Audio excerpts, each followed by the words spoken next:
বন্ধুরা সবাই কেমন আছেন? আশা করি সবাই ভালো আছেন। আজকে আমি আপনাদের দেখাবো উইন্ডোজ 11-এ কিভাবে ওয়াইফাই পাসওয়ার্ড দেখতে পারবেন।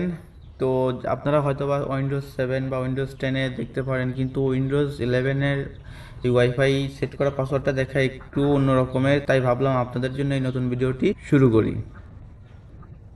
তো চলুন শুরু করি। প্রথমে আপনারা চলে যাবেন উইন্ডোজ ফাংশনে, এখানে ক্লিক করবেন, ক্লিক করার পর চলে যাবেন সেটিংসে। সেটিংস দেখতে পাচ্ছেন, সেটিংসে আসার পরে এখানে চলে যাবেন হচ্ছে নেটওয়ার্ক অ্যান্ড ইন্টারনেট, এখানে যাবেন। এখানে আসার পরে নিচে দেখতে পাচ্ছেন লেখা আছে অ্যাডভান্স নেটওয়ার্ক সেটিং, এখানে আসবেন। এখানে আসার পরে চলে যাবেন স্ক্রোল করে নিচের দিকে, এখানে দেখতে পাচ্ছেন লেখা আছে মোর নেটওয়ার্ক অ্যাডাপ্টার অপশন, এখানে ক্লিক করবেন। এখানে ক্লিক করার পর আপনার ল্যাপটপ বা কম্পিউটারে যে ওয়াইফাইটি সেট করা আছে, তো আপনারা সেটা এখানে দেখতে পারবেন। আপনারা এখানে ডবল ক্লিক করবেন।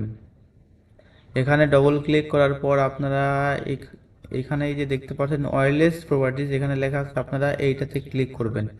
তারপর এখান থেকে দেখতে পারবেন সিকিউরিটি নামে একটা অপশন আছে, এই সিকিউরিটিতে ক্লিক করবেন। এখানে ক্লিক করার পর নিচে দেখতে পাচ্ছেন শো ক্যারেক্টার্স লেখা আছে, আপনারা এখানে একটা ক্লিক করবেন। তো এখানে ক্লিক করলে দেখতে পারবেন যে আমার ওয়াইফাই যে পাসওয়ার্ডটা এখানে সেট আপ দেওয়া আছে, তো দেখতে পাচ্ছেন এই যে এখানে সেটা দেখা যাচ্ছে। তো আমার ভিডিওটি ভালো লাগলে অবশ্যই আমার চ্যানেলটিকে সাবস্ক্রাইব করবেন এবং পেজ ফলো করবেন।